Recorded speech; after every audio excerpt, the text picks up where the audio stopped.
Oke, bismillah. Assalamualaikum warahmatullahi wabarakatuh. Bismillahirrahmanirrahim. Alhamdulillahi rabbil alamin. Wabihi nasta'inu ala umurid dunya waddin. Allahumma sholli wa sallim wa barik ala habibina wa syafi'ina Sayyidina wa maulana Muhammadin wa ala alihi wa ashabihi wa man tabi'ahum bi ihsanin ila yaumiddin. Bismillah. Mari kita lanjutkan ngaji kita. Malam ini kita masih ada di dunia pendidikan. Tokoh kedua yang malam ini kita angkat adalah filosof, psikolog dari Swiss. Meskipun Swiss yang berbahasa Perancis, makanya namanya agak bau Perancis. Yang biasa. Ya enggak apa-apa kalau yang enggak bisa baca di bahasa Jean Piaget, ya enggak apa-apa. Yang penting tahu yang dimaksud orang itu, kan gitu. Enggak usah minder, enggak. Orang bule juga membaca nama kita kan yo kleru-kleru. Superman mungkin jadi Superman gitu kalau orang bule, makanya kita salah baca nama mereka enggak apa-apa. Yang penting jelas yang dimaksud orangnya yaitu beliau itu. Jean Piaget ini dikenalnya memang tokoh psikologi pendidikan. Cuma dia sendiri sebenarnya menyebut dirinya tokoh epistemologi. Dia lebih suka disebut sebagai pelopor epistemologi yang generik atau epistemologi yang genetik. Jean Piaget ini sejak kecil sudah istimewa. Umur 11 tahun sudah melakukan penelitian bidang biologi dan tulisannya menggemparkan dunia biologi saat itu. Dia neliti tentang burung gereja. Burung gereja yang warna kulitnya tidak hitam tapi warna kulitnya albino. Itu umur 11 tahun. Kalian masih main kelereng. Ya, tulisannya sudah dimuat di jurnal internasional. Umur 21 tahun sudah PhD. Kalian masih ngopi, nongkrong, ngerokok. Ya, dia sudah PhD, filosofi doktor. Ayahnya memang profesor bidang sastra. Cuma ibunya biasa, hanya saja ibunya ini agak sakit. Punya sedikit sakit jiwa, neurotik. Cuma itu tidak menghalangi seorang Jean Piaget jadi orang besar. Di masa muda dia ahli biologi, kemudian tertarik filsafat, kemudian tertarik psikologi. Jadi dia menjelajah banyak ilmu. Dari ilmu eksakta, ilmu natural sciences, dia PhD-nya PhD natural sciences. Sampai kemudian geser ke filsafat. Di filsafat juga dia tidak terlalu puas. Sampai nanti menjelajah ke dunia psikologi. Tapi semua ilmu yang didapat sebelumnya nanti berguna untuk konsep-konsep besarnya. Itu Jean Piaget, jadi filosof yang psikolog. Masih mirip-mirip minggu lalu Samuel Bloom. Oke, bismillah, kita mulai ya. Jean Piaget ini kelahiran 1896, nanti meninggalnya 1980. Jadi lumayan sampai tua. Kawin juga. Kan banyak yang tidak kawin. Kalau ini kawin, punya anak putri-putri 3. Dan dahsyatnya Jean Piaget ini, penelitiannya nanti tentang psikologi perkembangan itu, yang diteliti anaknya sendiri. Nanti beliau punya 3 putri, dan tentang 3 orang putri ini lahir masing-masing 1 buku. Jadi tidak repot-repot nyari objek yang lain, pokoknya anak EDW jadi objek penelitiannya, dan sukses melahirkan teori-teori besar tentang perkembangan anak yang nanti dia sebut epistemologi genetik. Ya, itu istimewanya seorang Jean Piaget. Bismillah, kita mulai ya. Itu saya awali dari situ, itu quote-nya dari beliau juga.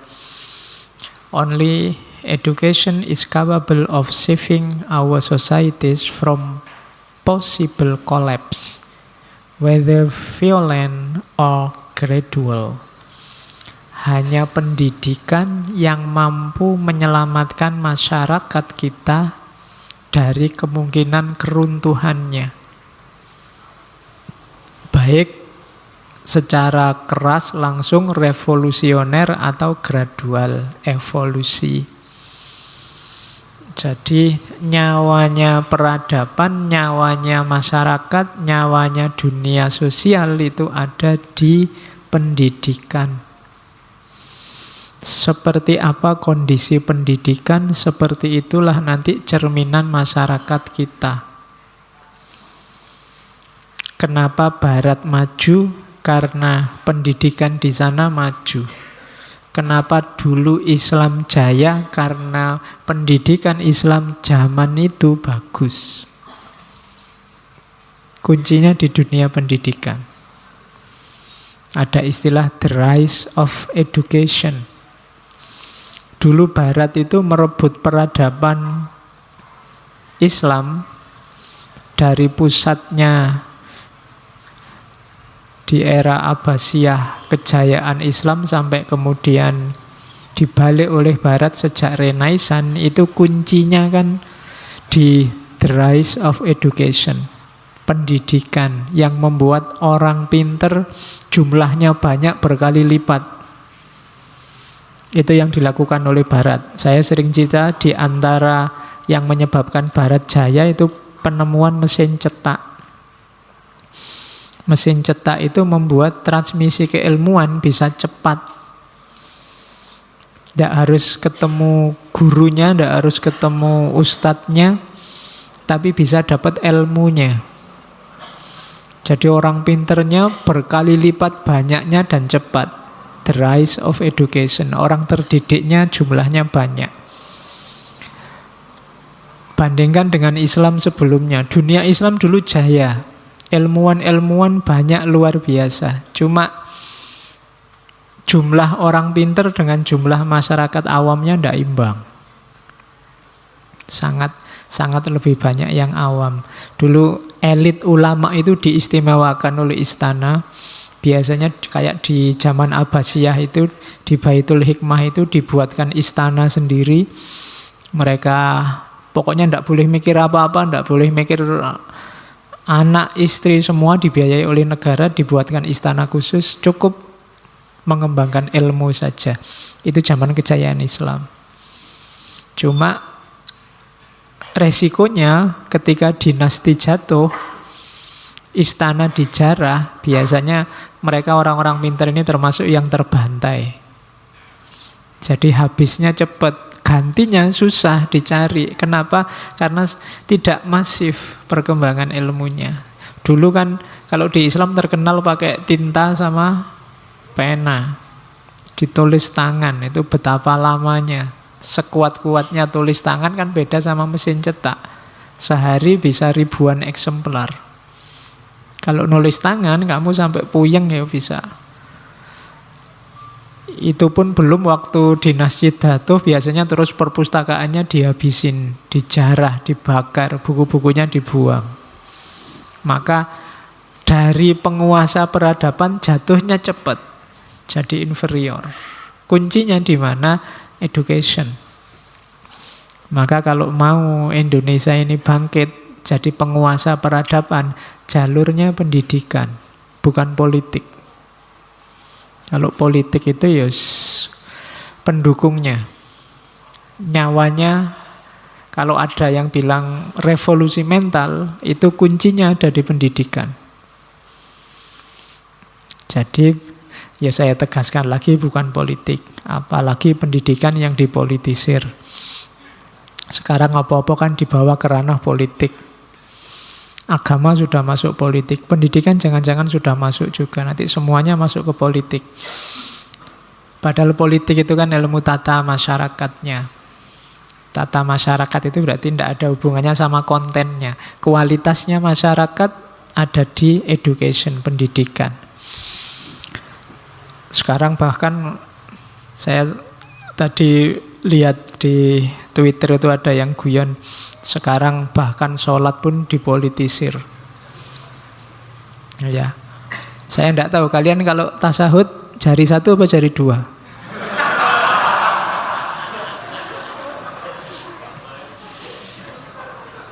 Jangan-jangan sekarang yang pilihannya dua terus tasawufnya jari dua. Mau satu gengsi, jangan. Ini kalau satu kan nanti nomor satu, tasawufnya luru. Oke, yo betapa lucunya Indonesia kalau sampai ke sana ya cara berpikirnya. Sebenarnya banyak yang lucu di sekeliling kita. Ning yo wong lucu-lucu kok bikin kamu marah, itu yang saya heran. Mbok yo ketawa saja. Biar enggak stres. Hari ini banyak orang stres. Saya lupa, ini 10 Oktober itu hari kesehatan mental. Jadi ya hari kesehatan mental internasional, kesehatan jiwa. Ayo kita jadikan patokan, jangan sampai jiwa kita ikut sakit gara-gara politik. Lebih enak fokus ke ilmu, fokus ke pendidikan. Nyawanya ada di sini. Kalau era kita belum, semoga anak kita, cucu kita yang menguasai. Dan dari mana? Ya dari kalian, dari kita. Membangun generasinya dari kita. Oke, sekarang kita lihat perspektifnya beliau yang biasa ini. Alirannya namanya konstruktivisme. Minggu lalu kita kenal, belum itu dekatnya sama humanisme, behaviorisme. Kalau beliau ini namanya konstruktivisme. Struktur pengetahuan itu dikonstruksi, bukan dekonstruksi, disusun, ditata. Makanya namanya konstruktivisme. Jadi manusia itu belajar dari pengalaman, terus dapat pengetahuan, terus ditata, dan itulah nanti yang jadi bekal menghadapi kehidupan. Jadi pengetahuan-pengetahuan kita dapatkan, terhimpun, tersusun dari pengalaman demi pengalaman sejak kamu lahir. Jadi alat utamanya apa? Ya akalmu.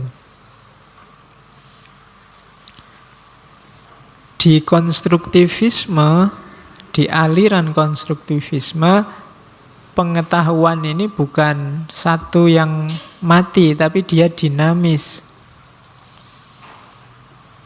Seperti apa profilmu, kamu jadi orang yang seperti apa, itu kan ditentukan oleh pengetahuanmu. Yang itu ditumpuk-tumpuk sejak kamu bisa mikir sampai hari ini. Yang ini nanti masih berkembang lagi pasti. Semakin tambah wawasanmu, semakin tambah pengalamanmu, berarti tambah pengetahuanmu, dan itu nanti hidupmu akan berubah. To know sama dengan to be. Tahu sesuatu itu berarti juga menjadi sesuatu. Jadi setiap orang situasinya begitu, membangun pengetahuan, membangun struktur pengetahuan secara mandiri. Maka ayo dibangun pelan-pelan yang baik-baik. Karena seperti apa dirimu tergantung itu. Besok kalau punya putra, punya anak, dialasi, dilandasi dengan kebaikan-kebaikan sejak kecil, diajak mengalami hal-hal yang konstruktif, positif, maka dia akan jadi orang yang positif. Tapi kalau pengalaman yang kita berikan, pengalaman-pengalaman negatif, ya dia akan terbangun jadi negatif. Itu bahasanya konstruktivisme namanya. Jadi tidak ada konstruksi bawaan. Tidak ada pertanyaan apakah manusia itu hakikatnya baik atau hakikatnya buruk. Hakikat-hakikatan tidak ada. Yang ada dia dibangun atau terbangun jadi baik atau jadi buruk. Itu alirannya namanya konstruktivisme.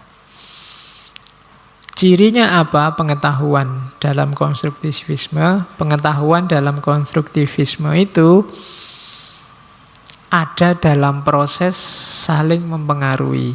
Sekarang kamu dapat pengetahuan. Pengetahuan ini kamu anggap benar. Besok dapat pengetahuan baru. Pengetahuan baru ini ada di atas pengetahuanmu yang lama. Yang lama tidak hilang sama sekali, direvisi sedikit oleh pengetahuan yang baru. Nanti yang baru ada lagi yang baru. Itu namanya konstruktivisme. Yang kedua, pemahaman lama ganti pemahaman baru, itu pasti. Karena pengetahuan lama ganti pengetahuan baru, ya pemahaman lama ganti pemahaman baru.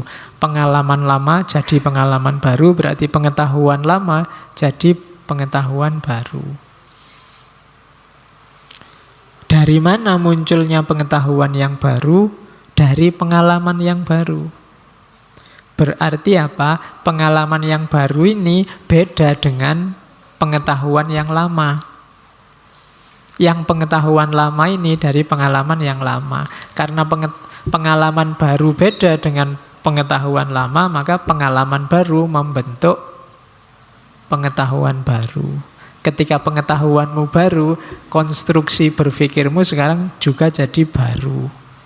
Kuncinya ada di mana? Kesadaranmu bahwa ternyata teori lama, konsep lama, pengetahuan lama tidak cocok dengan pengetahuan, dengan pengalaman yang sekarang baru. Nah, kuncinya di situ. Ini kalimatnya agak mirip-mirip, pokoknya kamu dengerin lagi nanti ya setelah pulang. Ada pengalaman lama melahirkan pengetahuan lama. Ada pengalaman baru nanti melahirkan pengetahuan baru. Kunci transisinya di mana? Kunci transisinya adalah ketika pengalaman yang baru tidak terjawab oleh pengetahuan yang lama.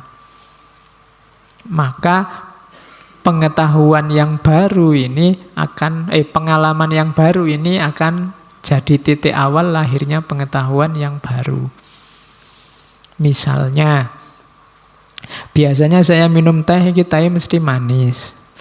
Terus di kepala saya selalu asumsinya ketemu teh ini tenang aja, langsung tak tenggak aja, mesti manis. Bismillahirrahmanirrahim. Kok ternyata ndak manis, berarti beda sama kemarin-kemarin. Oh, berarti kalau kemarin pengetahuanku adalah teh yang disediakan ini selalu manis, sekarang pengetahuannya ganti. Ternyata tidak selalu manis. Tidak selalu manis, ini pengetahuan baru. Nah, konstruksi berpikir kita, kalau versinya konstruktivisme itu ganti-ganti semacam itu loh. Nanti ada orang yang tidak mau ganti, meskipun pengalaman yang baru sudah menuntut harus ganti, tidak mau ganti. Pokoknya tetap harus memegangi pengetahuan lama. Yang kayak gini biasanya nanti kita sebut orang konservatif. Pokoknya tetap harus pengetahuan lama, meskipun fakta baru tidak didukung oleh pengetahuan kita yang lama. Jadi konservatif itu tidak mau berubah, pokoknya itu ya itu. Padahal sekarang mungkin tidak cocok lagi, tidak sesuai lagi, tidak bisa. Ideologi itu biasanya kecenderungannya susah untuk diubah. Tapi di dunia ilmiah, logika ini jalan.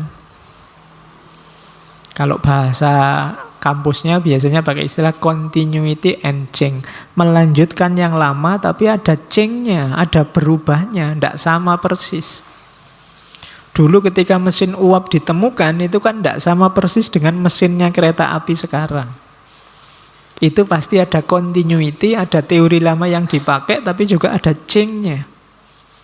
Ada perubahannya. Dulu komputer itu tidak kecil sebuku begini, bentuknya besar, malah hampir sak bangunan. Komputer pertama.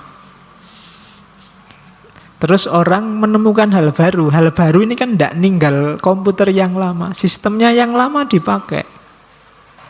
Tapi sekarang ada perubahan.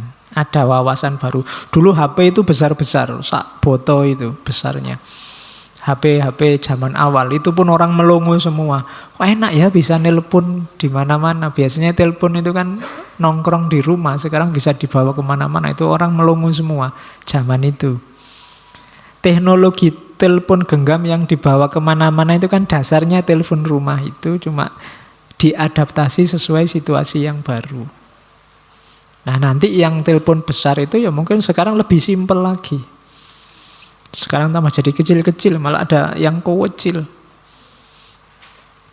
Ada yang tipis sekali, ada yang ini. Nah, jadi dulu telepon ya untuk nelpon, sekarang kan macam-macam. Ada smartphone. Smartphone itu kayak lanjutannya telepon, tapi sekarang jadi smartphone. Telepon pintar, lebih pintar daripada yang punya. Oh iya kan, pasti lebih pintar, dia bisa macam-macam. Oke, jadi itu namanya konstruktivisme. Berarti apa? Bahan belajar paling utama adalah pengalaman hidup. Karena pengalaman itulah nanti yang ganti struktur berpikir kita. Struktur berpikir kita inilah nanti yang jadi landasan perilaku kita, hidup kita. Jadi identitas kita dibangun di situ. Itu namanya konstruktivisme. Ya kalau pakai dalil mungkin ya kullu mauludin yuladu alal fitrah. Apakah dia jadi Yahudi yuhawidanihi, atau jadi Nasrani yunasironihi, atau jadi Majusi yumajisanihi. Itu tergantung bagaimana dia dibangun, dikonstruksi. Terus yang kedua itu tulisannya kepotong. Kognitivisme, ya. Jadi cirinya gagasannya Piaget itu yang pertama tadi konstruktivisme, kalau ini kognitivisme. Saya tidak tahu kalau di slide-nya malah kepotong. Kognitivisme itu dari kata-kata kognisi. Asumsinya kayak tadi, belajar itu ternyata perubahan persepsi dan pemahaman. Beda sama kemarin minggu lalu yang humanisme, behaviorisme, itu kan hubungannya persepsi sama perilaku yang berubah. Kalau ini ndak, ya belajar itu ya adanya di akal, di kognisi. Setiap orang punya pengalaman-pengalaman, yang pengalaman itu menjadi dasar pemikiran. Yang pemikiran itu akan jadi sumber perilaku kita. Yang perilaku ini akan membentuk diri kita. Gambarnya yang saya jelaskan tadi, gambar bulat-bulat jajar 4 itu kan pengetahuan lama. Sekarang ada pengetahuan baru. Tapi ketika lahir pengetahuan baru bukan berarti pengetahuan lama semua ditinggal. Ketika kamu SD, terus naik kelas jadi SMP, naik kelas lagi jadi SMA, itu kan pelajaran SD tidak ditinggal, tidak hilang. Tapi dilanjutkan. Masih ada, tapi dikembangkan lagi. Ketika kamu SMA, masih ada, tapi dilanjutkan lagi. Kuncinya di mana? Di akal, di pemahaman. Nah, pandangan ini namanya kognitivisme. Jadi proses belajar yang fokusnya pada kognisi, IQ-nya. Oke, saya lanjutkan. Itu penjelasan duanya. Makanya jargonnya Zhang Piaze itu experience precedes understanding. Pengalaman itu mendahului pemahaman. Apa yang tidak ngalami, tidak memahami, Pak, dalam banyak hal begitu. Kamu paham benar apa itu kuliah kalau kamu ngalami kuliah. Kalau cuma dijelaskan tentang kuliah mungkin ngerti tapi tidak terlalu paham. Untuk paham harus ngalami. Maka informasi tentang kuliah dengarkan dari tangan pertama yang pernah ngalami kuliah. Kalau belum pernah kawin, obrolanmu, statusmu tentang kawin itu kalah valid dengan temanmu yang sudah kawin. Ya jangan kawin lah ya, kasar, menikah. Ya nanti pikiranmu kalau kawin beda. Tentang menikah itu tanya temanmu yang sudah pernah menikah. Dia ngalami langsung. Kalau kamu misalnya, saya tidak akan pacaran, Pak. Kenapa? Pacaran itu ganggu kuliah. Kamu pernah pacaran? Belum pernah. Oh, kurang valid. Kamu ngerti ganggu kuliah itu kalau memang kamu sudah pacaran terus kuliahmu terganggu, ngalami sendiri. Kalau ini kemarin teori kayak gini adanya kan di ilmu laduninya Ghazali itu. Jadi pengetahuan kehadiran. Pengetahuannya hadir langsung dalam dirimu. Kenapa? Aku ngalami sendiri. Jadi kalian yang kuliah, kalau pakai teori ini, jangan underestimate sama ayah ibumu, kakek nenekmu yang tidak kuliah. Mereka umurnya lebih banyak, insya Allah pengetahuannya lebih banyak tentang hidup dibandingkan kalian yang masih muda. Mungkin wawasanmu lebih sempit. Karena pengetahuanmu sekarang mengandalkan smartphone-mu, mengandalkan HP-mu. Kalau orang tuamu terjun langsung ke lapangan, dia wawasannya jauh lebih luas. Kenapa? Pengalamannya jauh lebih luas. Jadi experience precedes understanding. Maka jangan mengunderestimate orang tuamu, guru-gurumu. Bagimu mungkin mereka tidak update, mereka agak kuper karena jarang buka WA, jarang buka Facebook. Tapi jangan-jangan pengalamanmu hanya pengalaman WA sama Facebook. Makanya gampang dihapusi, gampang kena hoax. Karena kamu bulet di situ terus, kamu nggak peka terhadap kesejatian. Orang tuamu mungkin lebih peka, karena mereka terjun langsung. Ilmumu kan ilmu buku. Atau kalau sekarang ya ilmumu kan ilmu situs, ilmu www itu kan. Andalanmu kan itu. Kalau www nggak paham sekarang jadinya WK itu kan. Jadi andalanmu di situ. Jadi experience precedes understanding. Pengalaman akan membuahkan pengetahuan. Dia mendahului pemahaman. Jargonnya biasa ini. Nah, sekarang saya kutip tujuan pendidikan. The goal of education, tujuan pendidikan itu bukan untuk meningkatkan jumlah pengetahuan, tapi menciptakan kemungkinan-kemungkinan seseorang, kalau itu pakai anak, karena mungkin objek yang diteliti kan putra-putranya sendiri. Jadi meningkatkan kemungkinan seorang anak untuk menemukan sendiri atau menciptakan sendiri. To invent and discover. To create men who are capable of doing new things. Untuk menciptakan sosok, untuk menciptakan orang yang mampu menemukan, mampu melakukan hal-hal yang baru. Tujuan pendidikan harus ini. Katanya Piaget. Jadi bukan numpuk pengetahuan. Sehari kuliah 5 sesi, itu kan pengetahuan menumpuk, tidak karu-karuan di kepala. Itu pun tidak ada yang paham, tidak ada yang nyantol. Ndak itu katanya biasa. Kalau cuma itu, kamu ndak harus hadir ke kelas. Kamu titip aja recorder ke temanmu, direkam ke dosen yang ngomong apa. Wis dapat kalau sekedar numpuk pengetahuan. Tapi kan bukan itu. Tujuan pendidikan katanya biasa ndak untuk apa? Jadi penemu, kamu harus menemukan sesuatu yang baru. Saya ngomongnya ini, itu jangan kamu hafalkan. Buat apa kamu hafalkan? Ambil inspirasi untuk kamu nemu yang baru.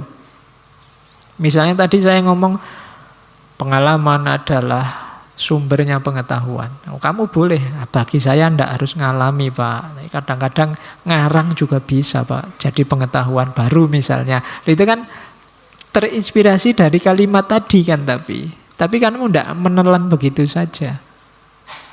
Ketika kamu bisa begitu, berarti pendidikan ini sukses. Jadi ndak hanya menurut. Saya kemarin bimbing skripsi itu, setiap paragraf ada kata-kata menurutnya. Sak bab itu menurut kabeh. Mahasiswa kok nurutan gini ya. Iya. Menurut tokoh ini, menurut tokoh itu.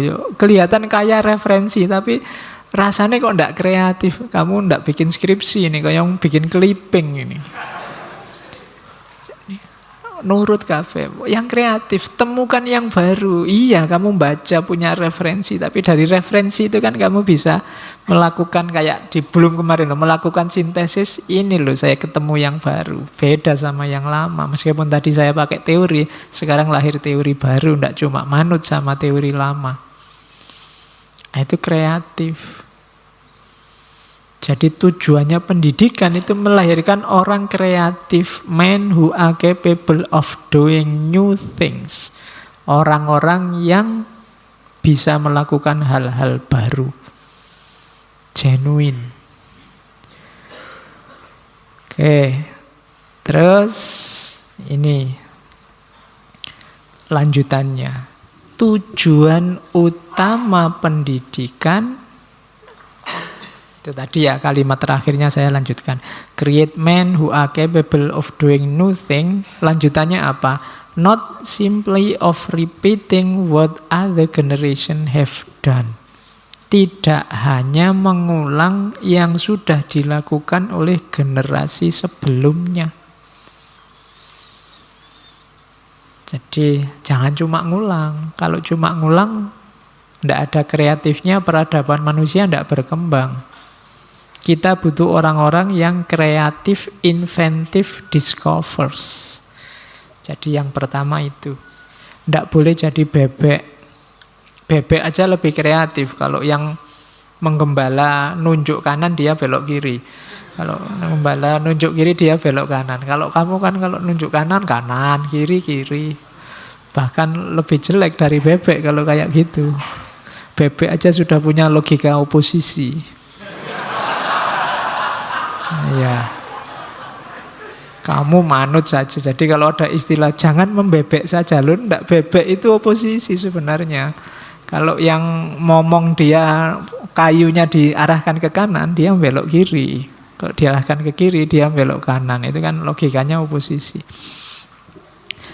Oke, jadi jangan jadi orang. Kalau kamu semacam ini, ya pantas peradaban kita ndak berkembang. Kita kalah terus di dunia sains. Kreatiflah. Jadi jangan cuma menghafalkan dan meniru. Harus naik level kognisinya, kemarin ya di Bloom. Oke, tujuan kedua sekarang. The second goal of education is to form minds which can be critical, can verify and not accept everything they are offered.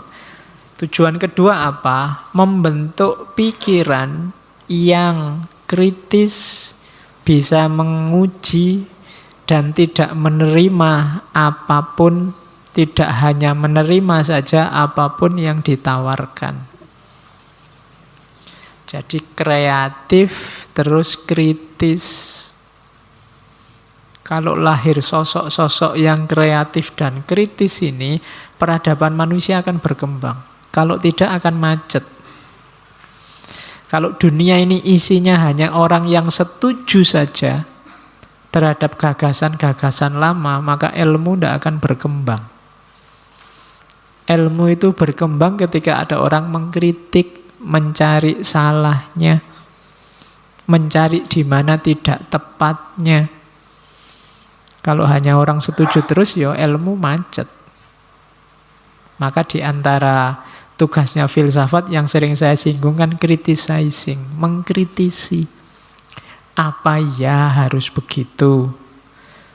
Cocok ndak ruang dan waktunya? Apa ya jumlahnya harus segitu dan seterusnya, itu namanya kritis. Kalau ndak ada yang kritis, ya peradaban ndak akan berkembang. Kalau manusia ndak kritis, itu mungkin kita masih hidup kayak zaman primitif, kayak zaman Nabi Adam dulu, awal-awal ndak berkembang. Kenapa sampai berkembang? Orang kritis terus. Dulu orang mungkin pakai baju kulit binatang, terus mungkin dikritisi. Kira-kira bisa berkembang ya, nggak pakai kulit ini rasanya kok gatel misalnya. Terus dikembangkan lagi sampai bajunya semacam ini. Jadi itu kritis. Ya kalian sekarang juga harus kritis. Harus enggak kita pakai baju yang semacam ini? Kalau nenek moyangmu dulu enggak pakai baju atasan semacam ini. Kalau kamu lihat sejarah Mojopahit zaman dulu itu, kalau yang laki-laki dia enggak pakai. Bahkan mungkin yang perempuan juga enggak pakai atasan. Dia atasnya polos, bawahnya aja ditutup. Karena mungkin pertimbangan suhu, cuaca. Indonesia ini kan lembab.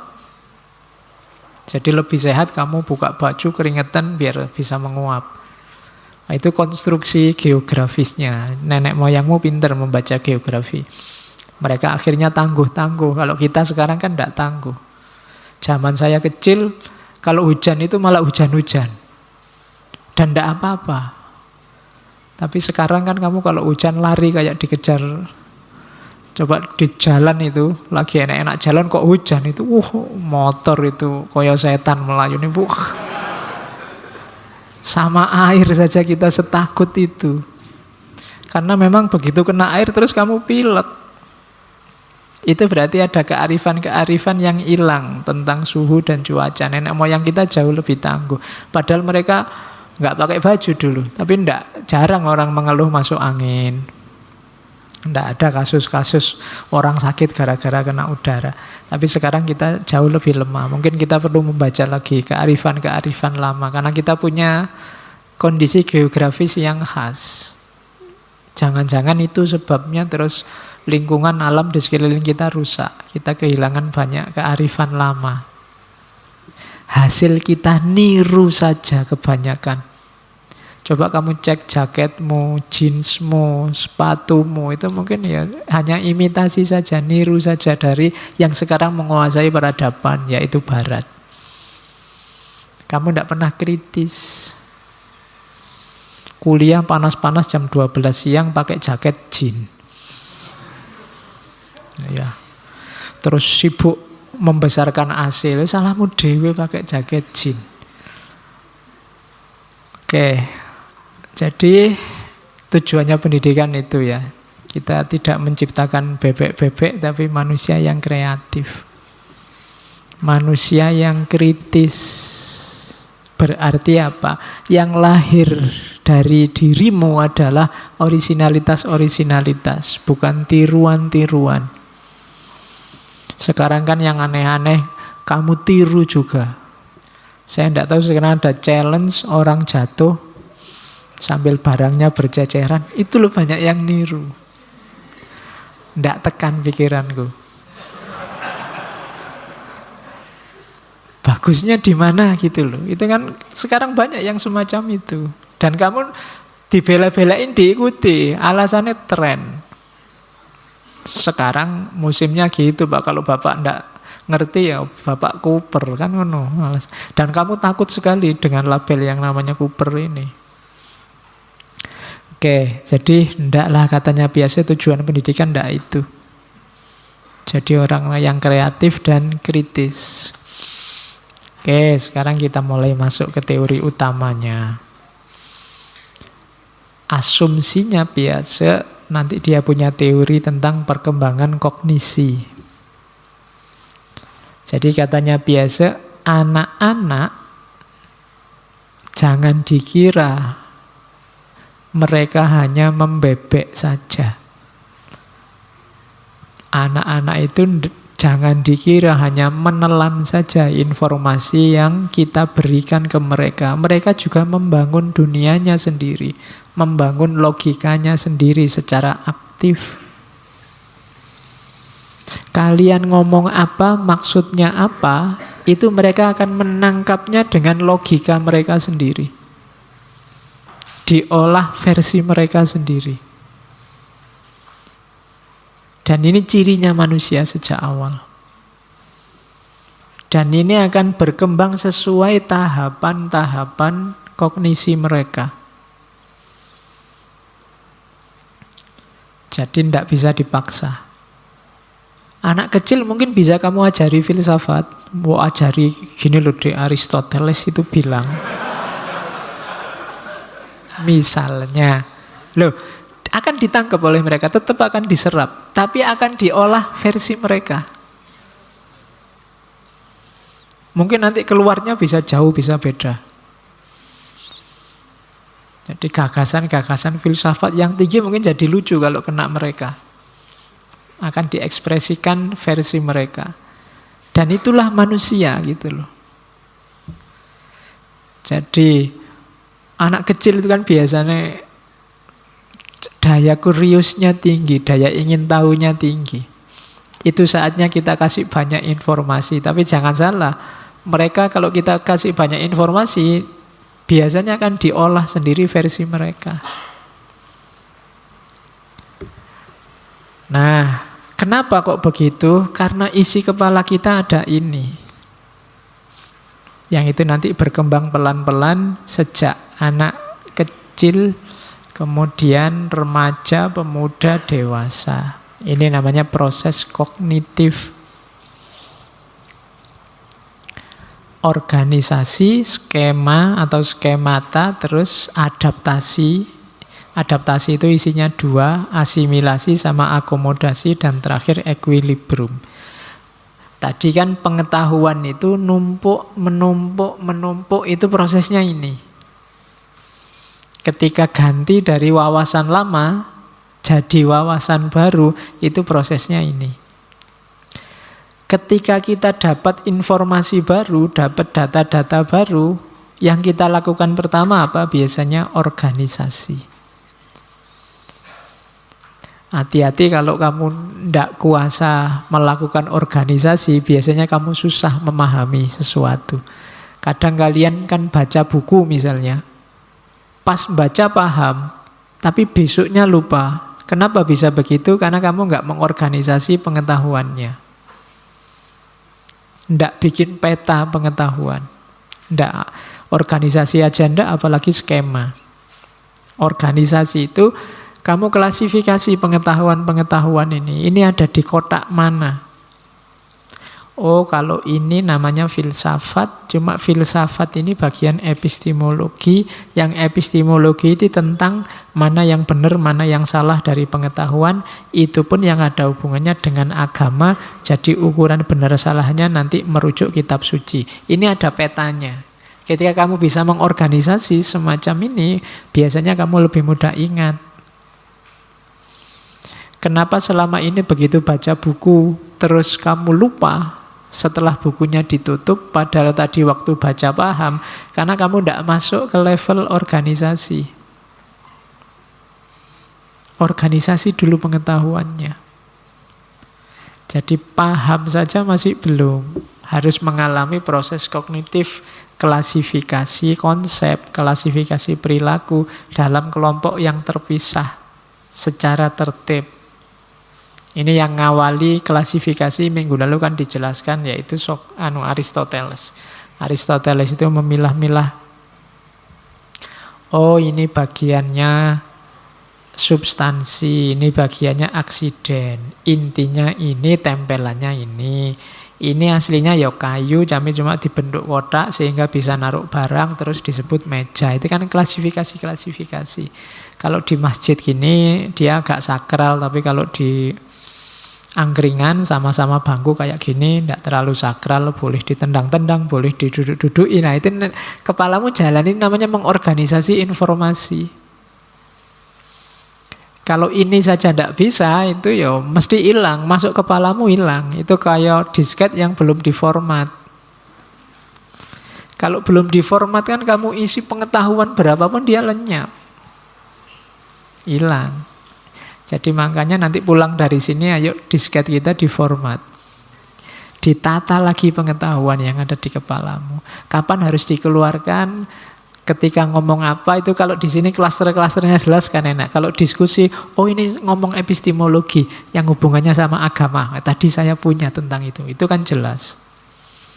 Tapi kalau tidak tahu, kadang-kadang kan ada diskusinya tentang apa, yang tanya tentang apa.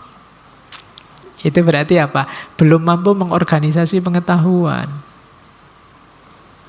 Maka sering saya sarankan ya belajar ilmu apapun diawali dari buku pengantarnya. Buku pengantar itu penting untuk membantu kita mengorganisasi informasi. Nah, naik kelas sedikit dari organisasi ada skema. Skema itu ya tadi konsep-konsepmu yang sudah terorganisir, terus kamu cari hubungan-hubungannya. Kalau di kampus-kampus dosennya biasanya bikin mind map, bikin peta kajian, itu sudah skema. Filsafat, ada ontologi, epistemologi, aksiologi, logika. Nanti yang aksiologi ada etika, ada estetika. Yang etika ini ada 3 aliran besar, nah itu bisa. Sudah jadi skema sekarang. Skema lebih jelas lagi. Kalau sudah lahir skema, biasanya kamu sangat paham sudah tentang pengetahuan itu. Nah, pengetahuan yang sudah jadi ini, mungkin kamu terus dapat tambahan informasi baru yang berbeda dengan organisasi lama dan skema pengetahuan yang lama. Dan menurutmu ya itu juga benar, meskipun agak beda dengan pengetahuanmu yang lama. Biasanya yang kamu lakukan apa? Adaptasi. Penyesuaian. Mungkin dulu ngertimu misalnya karena kamu mahasiswa UIN itu bagus luar biasa. Begitu masuk ke sana, oh ternyata banyak jeleknya juga. Oh berarti UIN itu ada bagusnya juga, ada jeleknya juga. Nah, ini kan merevisi yang lama. Prosesnya apa? Adaptasi, ada asimilasi. Jadi asimilasi itu menyerap pengalaman baru, kemudian disambungkan dengan pengetahuan yang lama, dengan skema yang lama. Itu namanya asimilasi. Nah, setelah asimilasi ada akomodasi. Akomodasi itu tidak cuma menggabungkan ke skema lama, tapi sekarang skema lama berubah jadi skema baru. Kenapa? Ya hasil gabungan tadi. Itu namanya akomodasi. Jadi ketemu kemudian melahirkan sesuatu yang baru. Ketemunya namanya asimilasi, lahirnya sesuatu yang baru namanya akomodasi. Adanya yang baru yang melanjutkan yang lama, ini kan agak goncangan ini, agak menggoyang. Nah, butuh namanya keseimbangan, equilibrium, mencocokkan. Kalau sudah equilibrium, sekarang kita hidup dengan struktur yang baru, dengan pengetahuan yang baru. Jadi ketemu informasi baru, informasi barunya diserap, dan sekarang mantap dengan informasi baru. Asimilasi, akomodasi, equilibrium. Tadi sebelum masuk kelas pengetahuanmu seperti apa, begitu masuk kelas terjadi asimilasi, akomodasi, equilibrium. Sekarang punya pengetahuan yang baru, yang beda dengan pengetahuan yang lama.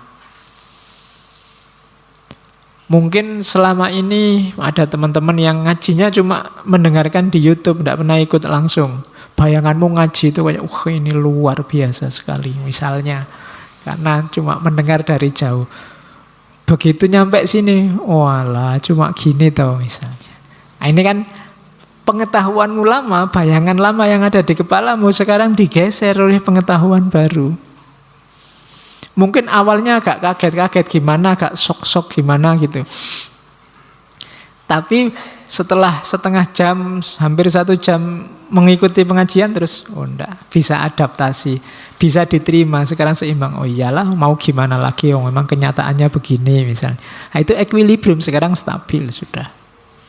Sudah bisa menerima.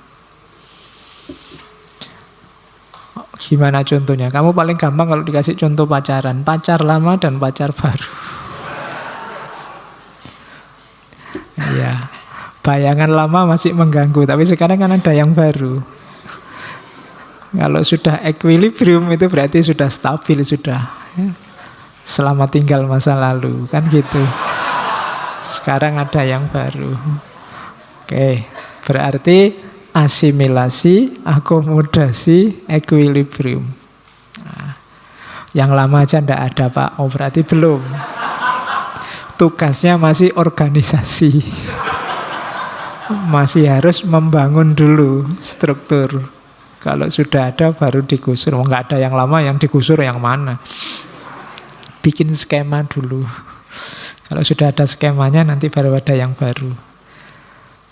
Oke, ya nanti yang sudah punya pacar silahkan ditanya, ini ada asimilasi enggak? Oke, apa perlu akomodasi kan gitu. Nah, proses di kepalamu juga begitu. Ini kerjanya capek sekali kognisimu itu. Kalau enggak percaya ya, coba bayangkan sejak kamu bangun sampai kamu mau tidur, ini bunyi terus. Kamu sadari apa enggak kamu sadari? Mungkin lebih capek dari mulutmu yang ngomongnya banyak. Kepalamu itu ketemu apa saja kan dia bunyi. Bangun tidur, mana sandal, itu ya pikiran kerja. Mau ke belakang, kamar mandinya dipakai, tunggu dulu, itu kan bunyi terus isi kepalamu sejak bangun sampai mau tidur lagi. Jadi makhluk yang paling capek itu kepalamu. Kalau komputer itu sudah panas enggak karu-karuan. Karena 22 berapa jam itu kamu, apalagi yang susah tidur itu, oh, mesti panas ini ya, makanya kadang-kadang hang. Tenang aja, kalau hang kan bisa di restart. Oke, ya kecuali motherboardnya jebol. Kalau itu tinggal beli yang baru. Oke, betapa luar biasa ya ciptaannya Allah itu. Komputer itu ada durasinya, ini sak kapoke kamu pakai. Nah, terus tahap-tahapnya ini. Ini namanya nyawa teorinya yang biasa di sini. Tahap perkembangan kognitif. Yang pertama 0 sampai 2 tahun. Ini saya bilang tadi ya, beliau yang diteliti anak-anaknya sendiri. Jadi begitu anaknya lahir langsung jadi objek penelitian. Umur 0 tahun sampai 2 tahun. Namanya sensorik motorik. Ini akalnya belum jalan. Masih bermain dengan insting. Kemampuan panca indera mulai hidup. Era motorik mulai gerak. Jadi karakteristiknya itu, bayi baru lahir kan ya bisanya gerak. Andalannya naluriah, insting untuk menangkap pengetahuan dengan panca inderanya mulai melek, mulai bersentuhan dengan dunia, mulai bergerak, mulai nangis, itu kan sensorik motorik. Nanti mungkin beberapa bulan dia sudah mulai kenal ekspresi. Ya kalau di situ tulis bahasa, meskipun bahasa versi mereka. Menyampaikan rasa tidak nyaman, menyampaikan rasa sedih, menyampaikan rasa tidak enak, itu kan dengan bahasa mereka, mungkin sambil nangis, sambil goyang-goyang, sambil, itu sensorik motorik. Basisnya masih naluriah, belum operatif kognisinya. Jadi tidak bisa diajak diskusi filsafat, masih 0 sampai 2 tahun. Ya, Nanti kalau kamu ajak diskusi filsafat, nanti jangan-jangan dia bilang sing waras ngalah. Wong anak bayi kok diajak diskusi filsafat. Sensorik, motorik. Kalau kamu ingin berinteraksi dengan dia, ya fisik. Kamu gendong, kamu senggol. Nanti sampai 2 tahun masih ini. Masih andalannya ini. Kemampuan panca inderanya yang digenjot. 2 tahun akalnya berkembang. Mulai sudah bisa berpikir. 2-7 tahun. Ini fase cerewet-cerewetnya. Akalnya mulai berkembang, mulai bisa ngomong. Ini era yang harus sangat telaten. Yang saya bilang tadi, tumpuan bangunan pengetahuan, dia nanti terkonstruksi jadi baik atau tidak, fondasinya di sini. 2-7. Nah, kalau kalian ingin tahu, saya itu jadi orang kok gini-gini amat ya Pak, coba tanya bapakmu dulu 2-7 kamu dikasih apa? Dibangun jadi apa oleh orang tuamu? Era-era ini cirinya yang pertama egosentris.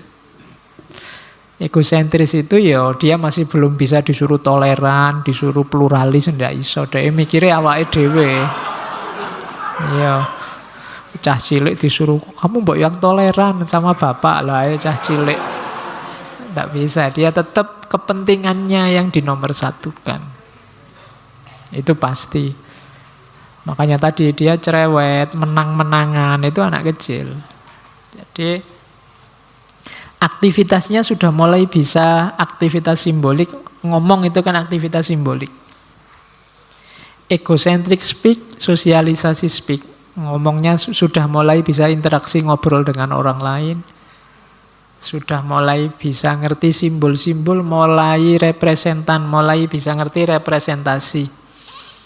Kalau ini menyimpulkan ini, kalau ini menyimpulkan itu sudah mulai akalnya berkembang. Kalau di kita sampai 7 tahun itu berarti ya, sudah sampai dia sekolah SD.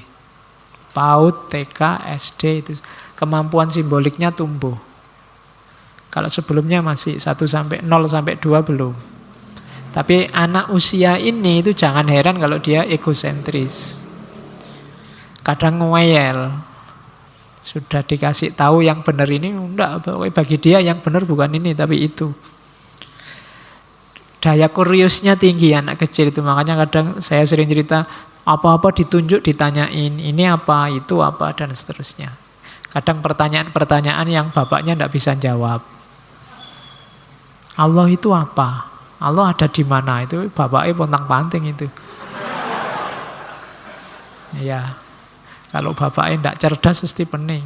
Ya nanti kamu kasih rekamannya ngaji filsafat. Tambah stres itu. Oke, itu era kedua kognisi sudah. Ada era ketiga. Ini era konkret operasional, ini akalnya sudah sempurna. Kalau dalam agama ini era ketika sudah disebut balik atau mumayyiz kalau bahasa fikihnya. Ini dia sudah bisa membedakan baik buruk, sudah bisa reversibility. Reversibility itu dibolak-balik. Ini adik, ini kakak. Kalau kakak ini duluan, kalau adik belakangan. Berarti kalau ngitungnya dari bawah, adik dulu baru kakak. Ini mikir-mikir yang dibolak-balik ini dia bisa sudah. Akalnya sudah sempurna. Conversation, bisa ngobrol, nalarnya jalan. Seri session iso jajar-jajar.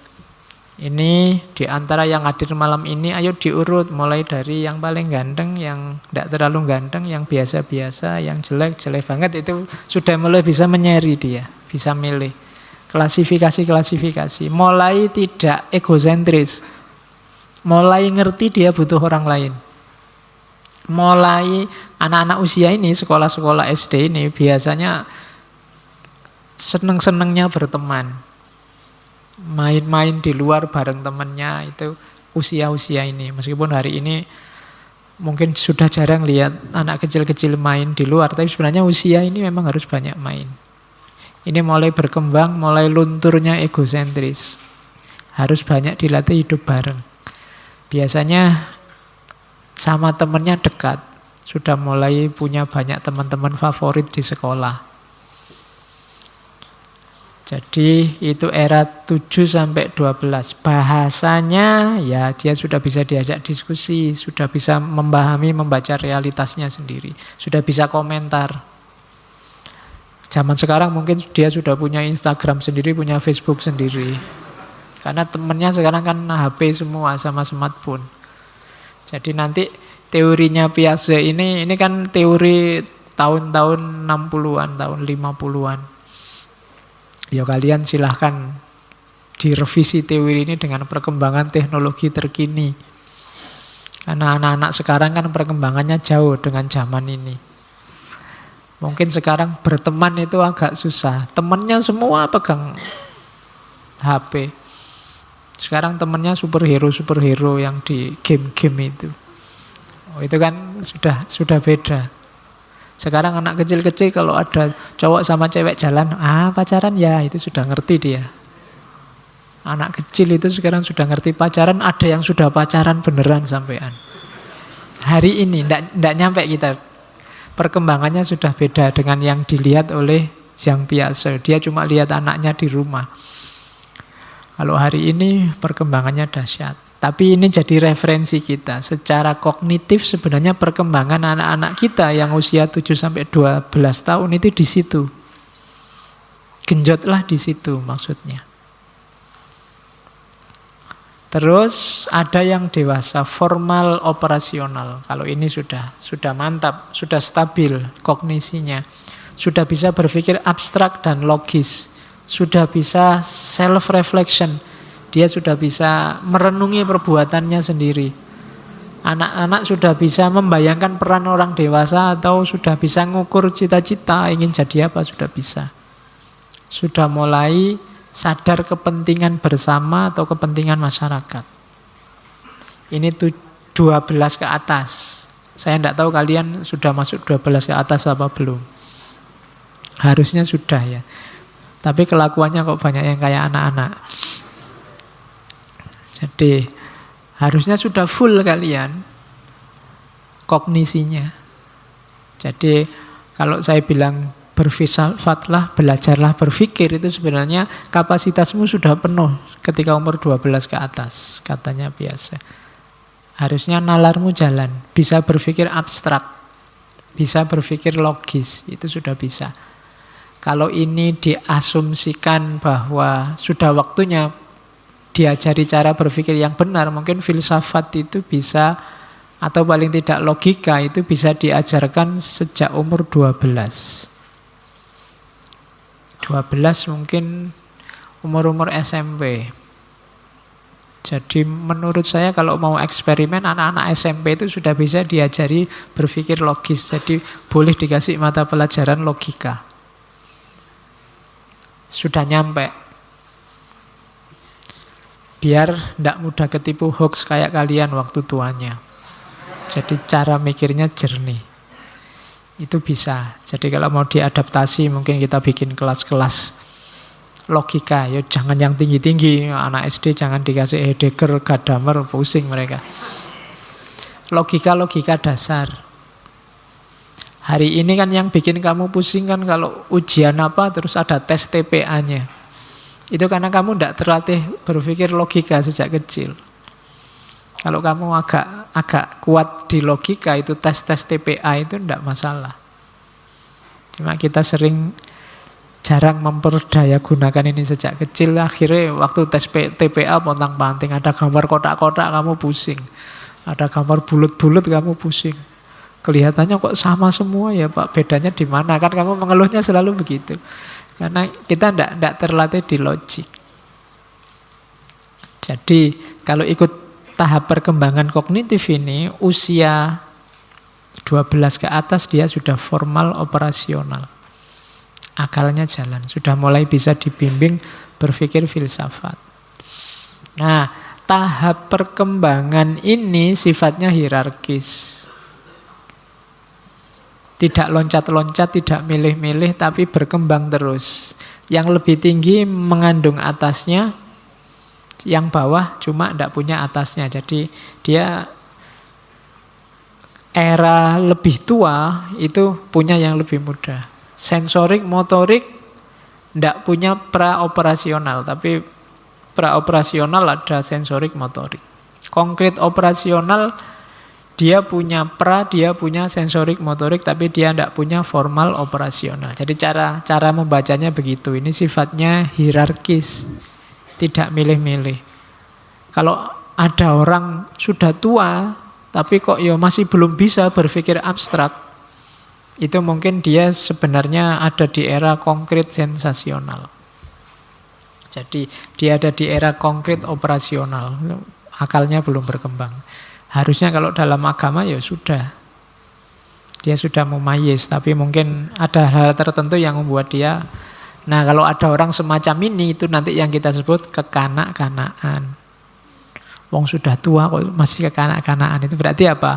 Harusnya dia ada di formal operasional, mikirnya malah di era sensorik motorik misalnya. Sensorik motorik itu diajak mikir susah pol. Maunya ya yang motorik-motorik saja, yang enak-enak saja, mangan, ngopi. Itu kan naluriah. Tapi diajak mikir tidak bisa, tidak mampu. Nah, itu orang terus menyebutnya kekanak-kanaan. Harusnya setiap orang step by step mendaki ini. Dan ini sebenarnya naluriah sifatnya. Berkembang terus penuh. Usia 12 ke atas. Penuh itu potensinya, kapasitasnya. Bahwa ini dipakai atau tidak ya nanti tergantung orangnya. Maka tes IQ itu bisa umur 12 mungkin sudah bisa terdeteksi dan kekuatannya sudah penuh. Di era formal operasional. Ini kognisi ya. Nanti variabel yang lain yang membantu perkembangan pemikiran seseorang pasti, tapi kekuatan akal kita ada di situ. Ini hasil cermatannya Jean Piaget. Maka katanya Piaget, kalau kita mendidik anak, kalau kita beraktivitas di dunia pembelajaran, perhatikanlah level-level kognisinya. Jadi implikasinya apa sih? Yang pertama katanya Piaget, bahasa dan cara berpikir siswa itu kan beda dengan orang dewasa. Maka kalau kalian besok jadi guru yang mengajar siswa, ya perhatikan levelnya. Kalau tidak, antara sia-sia dan tidak nyampe. Jadi tidak nyampe itu belum waktunya. Maka lihatlah dulu kapasitasnya. Anak kecil-kecil ya kasih model untuk mereka. Jadi jangan disamakan kayak orang dewasa. Dan jangan dinilai pakai standarnya orang dewasa. Hari ini di banyak pendidikan ini sudah disadari sebenarnya. Sejak lama. Terus yang kedua, karena perkembangan kognisi ini seiring dengan perkembangan kehidupan manusia, maka sebenarnya pelajaran paling efektif itu yang ada hubungannya dengan hidup konkretnya mereka. Dengan lingkungan sekelilingnya. Ya kayak zaman kalian SD itu kan contohnya yang kalian kenal yang berhubungan dengan lingkungan sekelilingnya. Kalau kalian belajar itu kan contohnya selalu yang familiar. Kalau saya SD dulu yang paling terkenal itu Budi. Ini Budi, ini Ibu Budi, itu kan familiar. Nama Budi ya nama kita, nanti desanya ilustrasinya juga kayak rumah kita. Buku ini Budi itu mungkin orang Eropa itu baca itu ya pusing. Namanya nggak familiar, lingkungannya nggak familiar misalnya. Maka pelajaran kalau besok kamu jadi guru, cari ilustrasi, cari gambaran yang sesuai levelnya. Saya di ngaji ini banyak ngasih contoh pacaran ya, gitu. Karena saya tahu levelmu. Iya. Kan yang ada di pikiranmu kan kebanyakan golek pacar, golek itu kan. Makanya ya golek contoh ke situ aja kamu langsung nyambung. Tapi kalau tak contohkan yang soleh-soleh kayaknya ketok ya adoh. Jadi tak contohkan yang sekiranya nyambung sama hidupmu, kan dunia-dunia itu yang ada di pikiranmu. Artis lah, tentang pacar lah, tentang model lah, itu kan duniamu. Jadi ada yang tanya, Pak, gimana caranya belajar filsafat biar gampang? Cari contoh konkretnya dalam hidupmu. Filosof-filosof itu yang diomongkan adalah hidup mereka. Dan hidup mereka itu sebenarnya tidak sangat berbeda dengan hidupmu. Hanya saja mungkin nuansanya yang berbeda, detail-detail barangnya yang berbeda, tapi situasinya sebagian besar sama. Karl Marx misalnya cerita pegawai pabrik yang tidak keluar-keluar mulai pagi sampai malam. Itu kan di sini juga ada, nggak cuma di Eropa. Itu kan mengilustrasinya gampang kalau kamu sambungkan sama situasimu hari ini. Ketika Sartre bilang orang lain adalah neraka, bikin aku sumpek aja. Loh, itu kontekstualkan dengan hidupmu. Oh, itu maksudnya Sartre itu mungkin kalau kita sedang ingin bebas ngapain aja ada orang, akhirnya nggak jadi. Sebenarnya ini sumuk, kalau nggak ada orang mau nyopot baju terus kipas-kipas kelekaran di bawah kipas angin itu kan enak. Tapi banyak orang akhirnya nggak jadi. Wah, memang orang lain itu neraka, bener Sartre.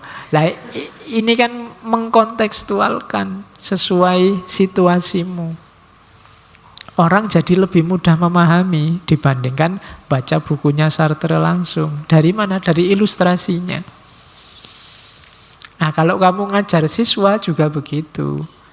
Kalau ternyata anak-anak hari ini tuh pegangannya HP, game online, kalau kamu bikin ilustrasi yang ada hubungannya sama HP dan game online, mereka langsung nyambung. Gitu loh. Kalau kamu diajak ngobrol tiba-tiba mereka ngomong double kill, itu kalau kamu tidak paham, ya kan? Ya kamu kuper diketawain sama anakmu. Double kill, savage kayak gitu kan ya. Ya. Itu dunia mereka hari ini. Kalau tidak kamu jadikan pijaan ilustrasimu, kamu ngomong apa aja nggak nyambung ke mereka. Kenapa? Perkembangan kognisi mereka di seputar itu. Terus bahannya itu ya, bahannya harus baru, tapi tidak asing. Yo kalau ceritanya persis sama yang lama, ya mereka tidak tertarik, kan selalu ada informasi baru, hal-hal baru. Tapi jangan yang sama sekali asing dengan mereka, yang bisa nyambung sama hidup mereka. Jadi itu akan memudahkan dalam pembelajaran. Beri mereka sesuai levelnya. Beri kesempatan mereka untuk bicara sesuai level pemahamannya. Jangan cuma diceramai. Kalau cuma diceramai nanti cuma dihafalkan oleh mereka. Kenapa susah sekali pendidikan moral, padahal pondok banyak, kurikulum-kurikulum moral banyak, jangan-jangan salah ngajarnya. Ngajarnya diceramahkan. Kalau diceramahkan mungkin kemungkinan besar cuma dihafalkan. Itu sudah sangat bagus. Demonstrasikan kalau maunya di sini, atau tunjukkan relevansinya dengan dunia konkret. Kasih contoh-contoh real kehidupan mereka, akan lebih nyambung. Oke, terus ya jadi implikasinya ini. Sebelum ke kritik, jadi manusia itu ternyata berkembang dituntun oleh perkembangan akalnya. Dan ini kalau kalian baca buku antropologi, bahkan yang namanya agama, kalau yang belajar sejarah agama itu ekuivalen dengan perkembangan akalnya manusia. Dulu agama itu ini, kalau yang belajar antropologi agama ya, agama paling kuno itu namanya dinamisme. Dinamisme itu kepercayaan manusia pada ada daya di balik benda. Kenapa ada percaya begini? Karena mereka menghadapi banyak hal yang mereka tidak berdaya berhadapan dengan itu. Berhadapan dengan laut tidak berdaya, berhadapan dengan pohon-pohon besar mereka merasa kecil, berhadapan dengan hujan, dengan angin mereka merasa lemah, ilmu pengetahuan belum berkembang. Maka orang primitif menganggap bahwa di balik benda-benda di alam ini ada dayanya yang harus dihargai. Kalau nggak dihargai, kita bisa diamuk. Maka lahir dinamisme, kepercayaan pada daya. Nanti begitu akalnya berkembang, misalnya lihat orang sakit, lihat orang mati, menganggap bahwa di balik kok ada orang mati ya, ada orang sakit, berarti orang mati ini fisiknya masih utuh, kayak di Haibin Yakdon itu. Tapi sekarang dia nggak bisa ngapa-ngapain. Berarti di balik fisik ini ada yang mengendalikan. Dikenalah konsep roh. Nah sekarang yang tadi cuma dianggap daya, begitu mereka kenal konsep roh, dari dinamisme sekarang lahir animisme. Oh berarti daya tadi itu sebenarnya mungkin roh-roh ini, rohnya orang mati, rohnya. Lahirlah kepercayaan namanya animisme, sesuai dengan perkembangan akalnya. Berarti apa? Nenek-nenek moyang kita dulu yang meninggal itu sebenarnya tidak hilang, rohnya masih ada, mungkin masih di sekitar kita, melindungi kita, menjaga kita. Oh kalau gitu harus kita hormati, kita hargai. Akhirnya lahir penyembahan-penyembahan roh-roh nenek moyang yang kita kenal sebagai animisme. Nanti lama-lama dari generasi ke generasi akalnya berkembang terus. Mungkin roh-roh nenek moyang ini beberapa karena sudah sangat dihormati, dituakan, lama-lama sangat powerful jadi yang kita kenal namanya dewa. Muncullah kepercayaan pada dewa-dewa. Sumbernya mana? Ya keyakinan pada roh nenek moyang ini nanti ada beberapa yang sangat powerful lama-lama jadi dewa. Lahir politeisme, ada dewa laut, ada dewa. Kalau di Jawa ada danyang-danyang itu kan dewa-dewanya. Akalnya nanti berkembang lagi. Masyarakat manusia semakin kompleks. Kenal sistem politik, sistem kerajaan, sistem tata pemerintahan. Terus bayangannya dewa-dewa itu ya kayak manusia, ada kerajaannya, ada tata pemerintahannya. Maka terus ada dewa tertinggi yang jadi rajanya. Di Mesir Dewa Ra, di Yunani ada Zeus, kan kayak gitu. Kalau di wayang ada Bathara Guru misalnya yang paling tinggi. Itu seiring dengan perkembangan di dunia manusia juga ada kayak gitu. Perkembangan kognisinya, perkembangan akalnya, dibayangkan dewa-dewa juga punya struktur pemerintahan kayak manusia. Nah, nanti di antara dalam struktur ini kan ada yang paling tinggi. Ada yang topnya, ya kalau di Yunani kan Zeusnya, di Mesir Ra-nya. Nah, kepercayaan pada yang paling tinggi ini biasanya terus dia yang paling super power, paling powerful, paling besar. Lama-lama ini sudah tidak ada tandingnya. Dan itu nanti menginisiasi munculnya satu-satunya Tuhan yang powerful yang nanti kita kenal sebagai monoteisme. Cerita semacam ini adanya di dunia antropologi yang melihat ternyata perkembangan akalnya manusia itu ekuivalen dengan perkembangan agama, perkembangan sembahan-sembahan manusia. Oke, yang tertarik silakan diteliti lebih jauh.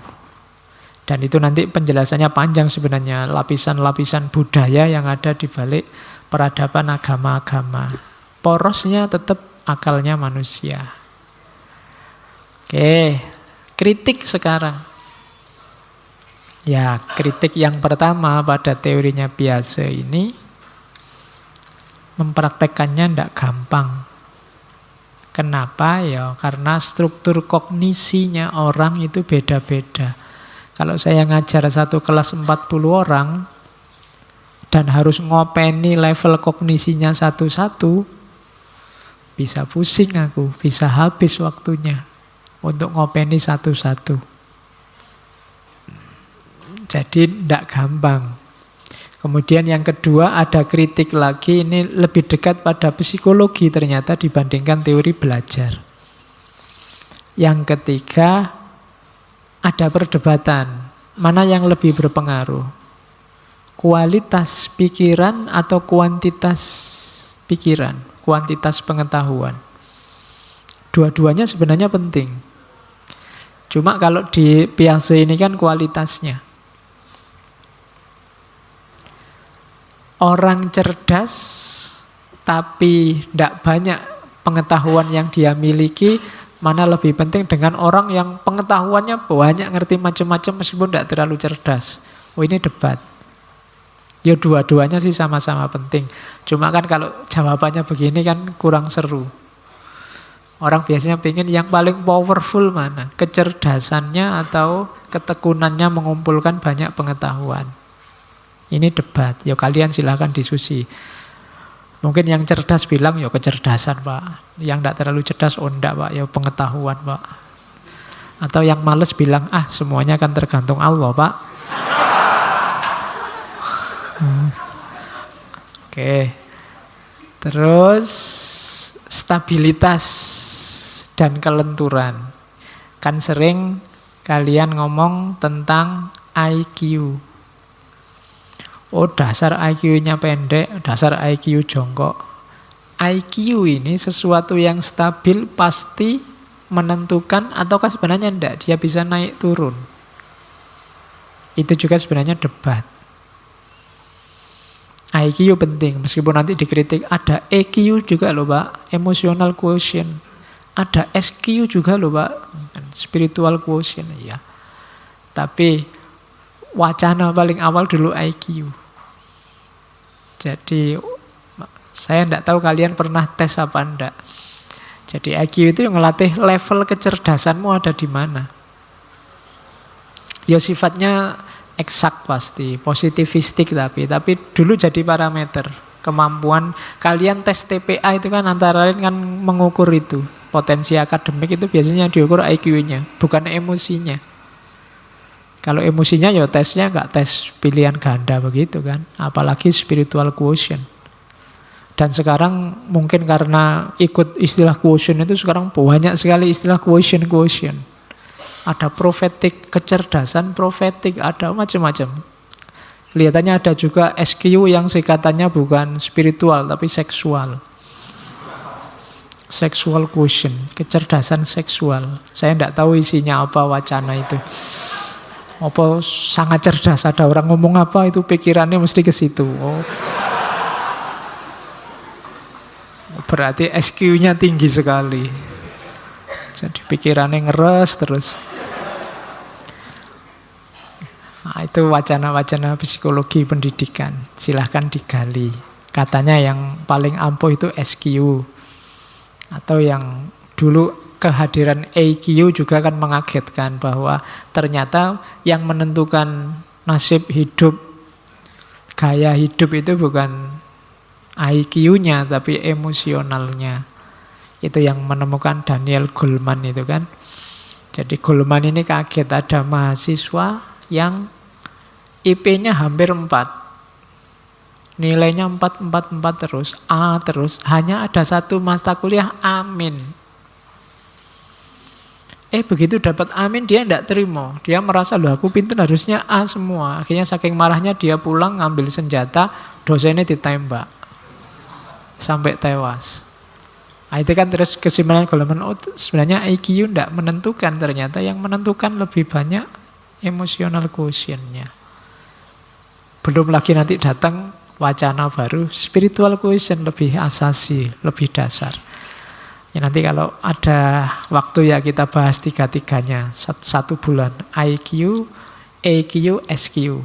Satu lagi tidak tahu apa SQ yang satunya tadi mungkin. Biar 4. Oke, ada debat juga antara natur sama nurtur. Natur itu kondisi yang alamiah atau nurtur yang bentukan sosial, bentukan lingkungan. Mana lebih bermain. Atau mana yang lebih esensial. Hakikat kecerdasanmu apa pengaruh dari luar. Pengaruh dari struktur sosial, budaya, politik di sekelilingmu. Itu natur atau nurtur. Jadi 1, 2, 3, 4, 5 ini kritik-kritik terhadap teori perkembangan kognisinya Piaget tadi. Dari banyak filosof. Oke, kita tinggalkan teori perkembangan kognisi. Sekarang kita lihat teori-teorinya tentang anak kecil. Yang saya sebut tadi dia belajar tentang anak-anak. Itu saya potong-potong dari tulisannya. Agak semi quote. Jadi ini saya kasih judul belajar tentang anak kecil. Kayak gimana sih mengajari anak kecil itu? Yang pertama katanya Piaget, when you teach a child something, you take away forever his chance of discovering it for himself. Kalau engkau mengajar, itu mungkin maksudnya mendikte anakmu, engkau sedang membuang selamanya kesempatan dia bisa menemukan sendiri. Biasanya kan kita ngajari anak itu ndak telaten. Ini jawabannya apa? Kesuwen, bapak sibuk, mas repot, gini, tak jawabin, kan ngono. Itu berarti kamu sedang membuang kesempatan untuk dia sendiri jadi penemu jawaban. Itu akan membentuk dirinya. Jadi hati-hati menyikapi anak-anak itu. Dituruti tapi juga dirangsang berpikirnya. Jangan dikasih yang instan-instan.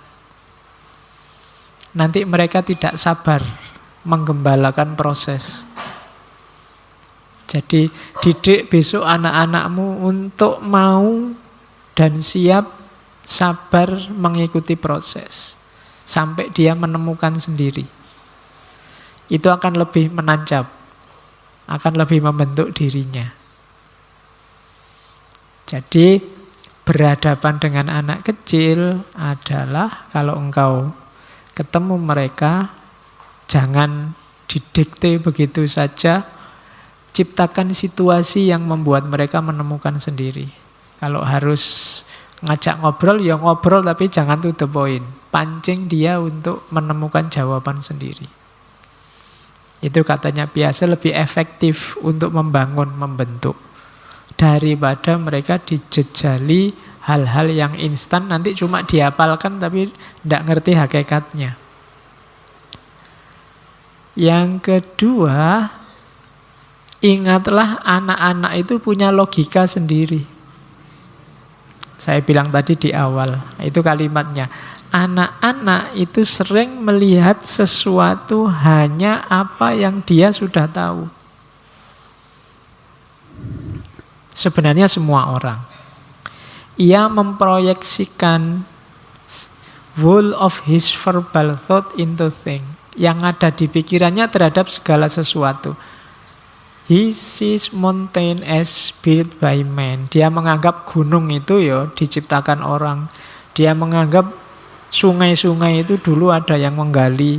Dia menganggap matahari dan bulan itu yang jalan mengikuti dia. Itu logikanya anak-anak.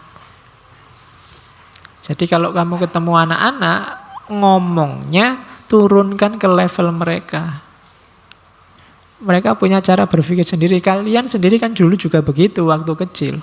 Bayanganmu kan ini kalau ilustrasi ceritanya Jang Piaget ini. Mungkin yang ada di kepalamu dulu waktu kecil, gunung itu orang kerja bakti terus numpuk-numpuk pasir terus jadi dhuwur kan ngono.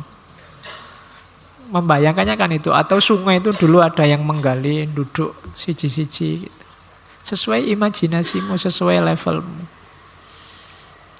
Jadi itu anak-anak, maka berhadapan dengan mereka, ayo turunkan level bicaranya ke level mereka. Mereka punya logika sendiri. Punya cara berpikir sendiri. Bayangkan coba lihat anak-anak kecil itu imajinasinya akan main. Mungkin lihat kacamata, kalau kita yang orang dewasa kacamata ya kacamata. Tapi di tangan anak kecil ini bisa jadi tembak-tembakan, mobil-mobilan. Itu akal mereka. Misalnya, Wow, ini mobil terbang, pesawat terbang, weng. Itu kan kalau kamu, itu ndak cerdas itu kacamata kok dianggap pesawat. Itu kan kita begitu. Itu mematikan mereka. Mereka punya dunia imajinasi sendiri. Kalau lingkungannya tidak merespon, tidak menanggapi, daya kreativitas yang luar biasa ini bisa mati. Ini kan daya imajinasi yang luar biasa, yang bisa memicu orang jadi kreatif. Kalau sejak kecil imajinasi ini ditertawakan, tidak akan berkembang. Sama kayak anak yang banyak tanya tadi, kalau sejak kecil terus dimarahin terus sama orang tuanya, lama-lama dia tidak berani tanya lagi. Itu apa? Ini apa? Dah anak kecil, jangan cerewet. Ya sudah, wassalam, dia besok tidak akan berkembang daya ingin tahunya. Dan kalau daya ingin tahunya nggak berkembang, dia tidak akan jadi ilmuwan. Kita kehilangan satu aset. Ya kan? Kamu ketawain dia main, masa gini kok dianggap pesawat? Anak kecil dasar. Ya memang dia anak kecil. Yang dasar itu yang tua. Masa sama anak beraninya sama anak kecil. Jadi yang kedua itu, mereka punya logika sendiri. Kita sendiri waktu kecil dulu kan juga begitu. Jangan kan gitu. Mereka kamu ceritai Tuhan aja, mungkin dia sekarang punya gambar Tuhan di kepalanya sesuai imajinasi mereka. Mungkin zaman saya kecil dulu bayangannya ada di atas, jenggotnya panjang, pakai jubah besar, terus lihat ke bawah gini. Itu kan imajinasi main mereka. Ya biarkan sesuai imajinasinya, tuntun mereka sampai menemukan sendiri, nggak usah dimarahi. Wah, musyrik itu dek, mikir gitu. Ya itu levelnya mereka. Itu levelnya mereka. Itu kayak maka ngajari anak kecil ya perhatikan levelnya. Oke, yang ketiga, every time we teach a child something, we keep him from inventing it himself. Sama kayak yang pertama tadi lah. Setiap kali kita dikte mereka, menceramai mereka, saat itu juga kita sedang memangkas potensi mereka jadi penemu. Di sisi lain, kalau mereka dibiarkan menemukan sendiri, we allow him to discover for himself, will remain with him visible for the rest of his life. Kalau dia menemukan sendiri, maka temuan ini akan berguna terus sepanjang hayat mereka. Kenapa? Lebih nempel. Hasil discovery mereka sendiri, bukan sesuatu yang dijejalkan ke kepala mereka. Jadi biarkan mereka bebas berpikir, berimajinasi sesuai level mereka. Kasih mereka umpan-umpan sampai mereka bisa menangkap sendiri pengetahuan itu. Itu cara ngajari anak-anak. Jadi belajar tentang anak-anak. Selanjutnya ada belajar dari anak-anak. Ini yang tua kita katanya biasa. Tidak cuma belajar tentang anak, kita juga harus belajar dari anak-anak. Yang pertama apa? Katanya biasa, belajarlah dari anak-anak tentang hidup bersama. Children's games constitute the most admirable social institution. Permainan anak-anak itu katanya biasa itu merupakan institusi sosial yang paling membanggakan. Di sana ada aturannya, ada hukumnya, ada undang-undangnya, disepakati bersama, dipatuhi bersama. Kadang konflik tapi terus rukun lagi cepat. Kalau main kan gitu. Main catur misalnya, kayak anak-anak. Itu kan ada aturannya dan semua patuh. Tidak ada undang-undangnya, tidak ada polisinya, ya patuh. Kuda harus L, ya terus L. Tidak bisa ijtihad, kita kan manusia kreatif. Butuhnya sekarang Z bukan L. Disepakati ya kuda, tidak begitu. Mereka patuh dan gembira hidup bersama dengan aturan-aturan bersama. Kadang-kadang ada konflik juga, tapi konflik dialami dengan gembira, nanti balik lagi juga secara gembira. Mereka ngerti itu main-main, tapi dijalankan secara serius dan menyenangkan. Itu kan filosofinya permainan. Yang punya semacam ini anak kecil. Mereka bisa tanding, musuhan dalam pertandingan, tapi siapapun yang menang, siapapun yang kalah, nanti akhirnya tertawa bersama.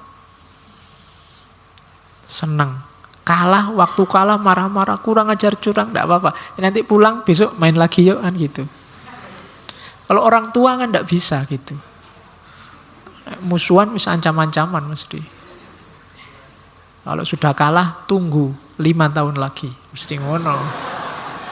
Jadi, semakin dewasa kita tidak cerdas, makanya kita belajar dari anak kecil. Kadang-kadang anak kecilnya gegeran terus orang tuanya ikut.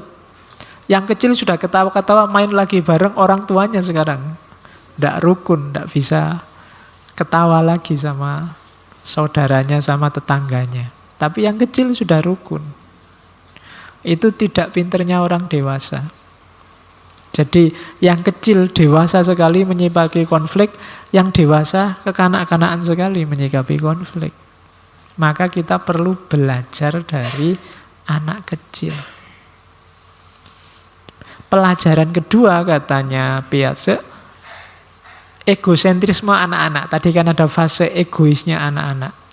Ternyata orang dewasa juga banyak yang egois kayak anak-anak. Apa sih?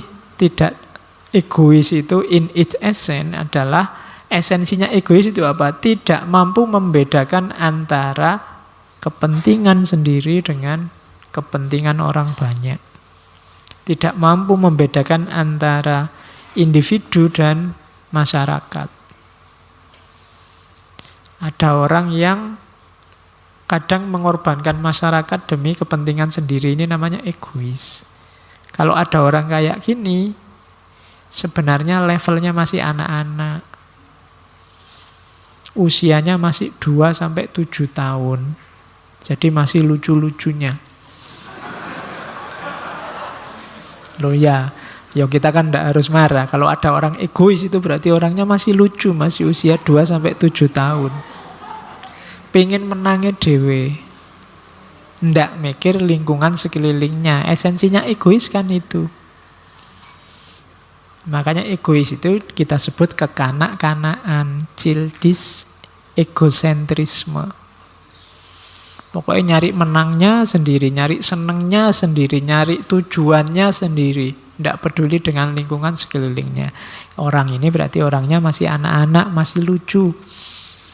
Harus dimasukkan PAUD lagi. Oke.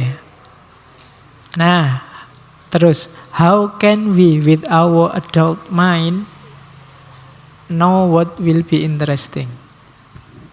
Kita ini kan sudah terlalu banyak tersituasikan oleh lingkungan sekeliling. Kita tidak kritis lagi, tidak banyak ingin tahu lagi. Kita merasa hidup sudah berjalan seperti biasa. Gimana caranya kita bisa kayak ilmuwan, kritis, menemukan banyak hal baru, katanya Piaget.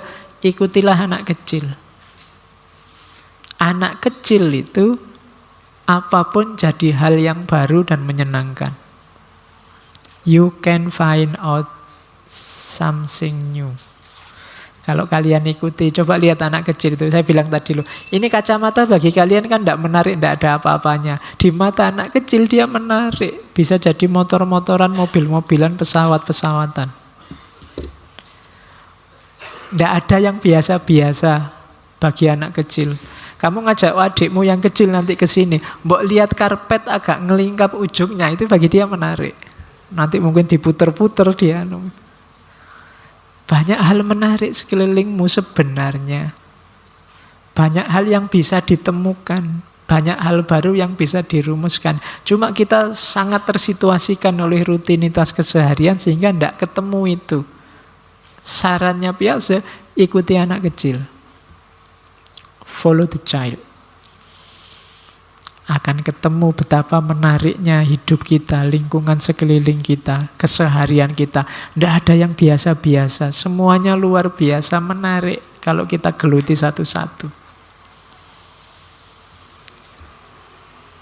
Terus, ya, maka rumusnya katanya biasa, play is the answer to the question, how does anything new come about?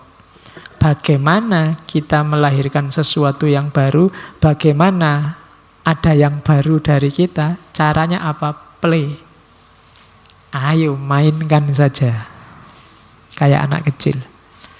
Nanti akan lahir sesuatu yang baru. Jangan yang normal-normal. Ayo dinikmati, dimainkan. Nanti akan ada lahir. Loh, para ilmuwan itu kan memain-mainkan, eksperimen, latihan main-main. Sehingga lahir banyak hal baru. Tidak ada yang normal. Maka kalau kamu kesulitan, Pak, saya susah ini mau bikin tesis. Tidak nemu-nemu yang baru apa? Play. Mainkan. Banyak isu yang bisa kamu mainkan. Saya tidak tahu play ini sama nggak dengan ayo digoreng. Sekarang kan banyak goreng-menggoreng isu. Cuma ini akademis ya, bukan berita di media. Banyak hal yang bisa kamu goreng secara ilmiah. Ayo dimainkan. Jadi anak kecil lagi, semuanya dimainkan. Nanti kita akan gembira dan banyak menemukan hal yang baru. Hidup kita selama ini terlalu serius. Ayo main. Kamu mainnya kurang jauh.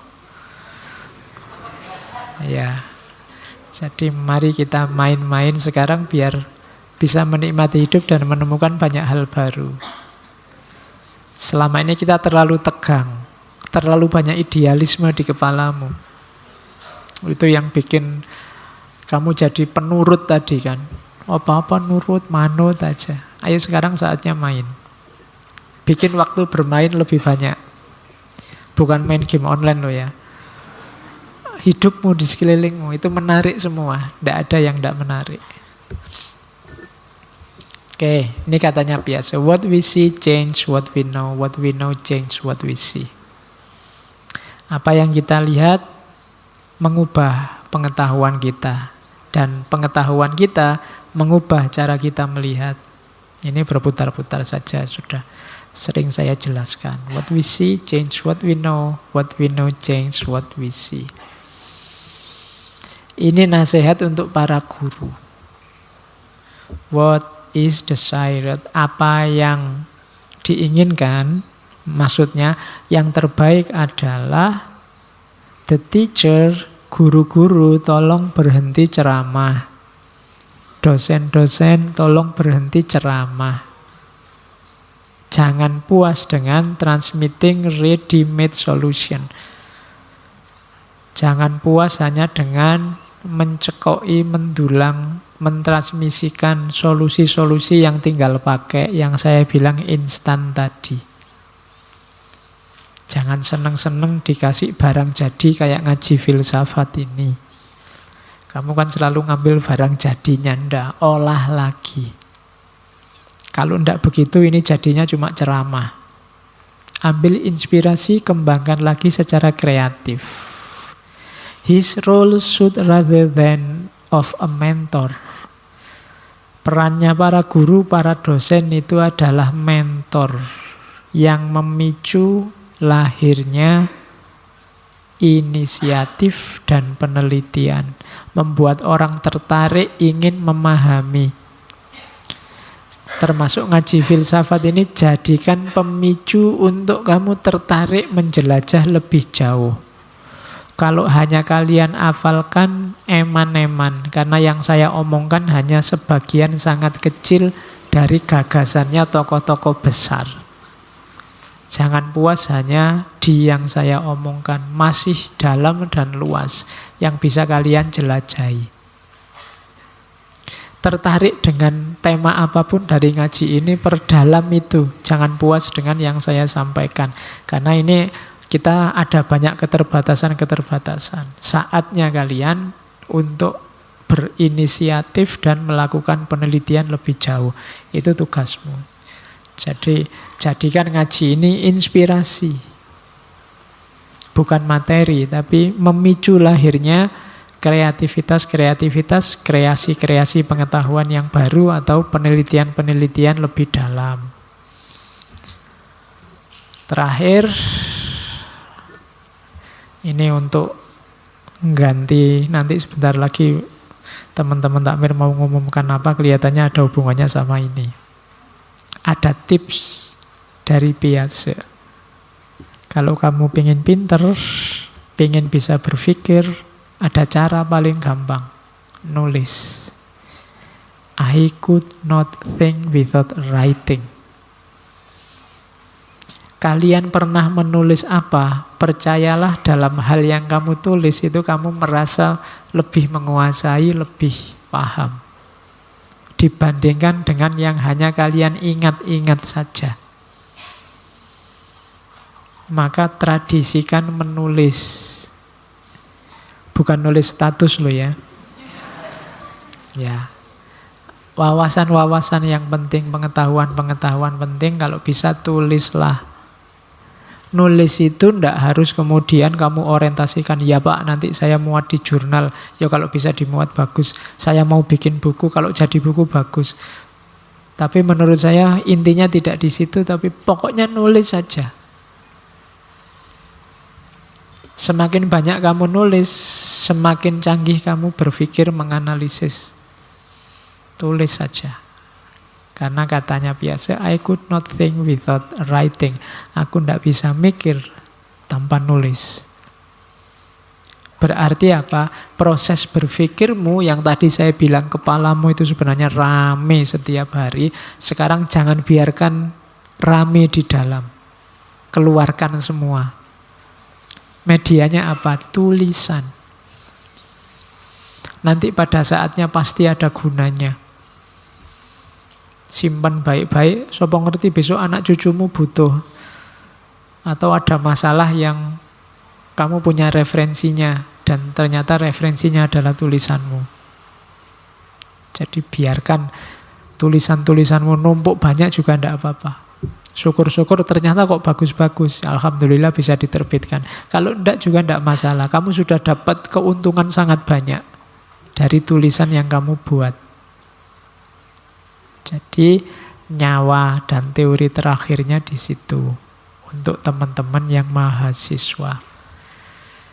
Jadi latihanlah nulis. Oke, saya kira itu materi untuk minggu ini. Minggu depan kita masuk ke filosof pendidikan yang lain. Mungkin agak beda dengan yang kita bahas 2 minggu belakangan ini. Mungkin lebih banyak kritik-kritik terhadap dunia pendidikan. Kalau ini kan teori-teori yang membangun. Nah, besok teori-teori yang agak mendekonstruksi gaya pendidikan lama. Ada Paulo Freire dan nanti ada Ivan Illich. Diakhiri nanti dengan Steiner. Oke, saya kira itu untuk malam ini. Kurang lebihnya mohon maaf. Wallahul muwafiq. Wallahu a'lam bissawab. Wassalamualaikum warahmatullahi wabarakatuh.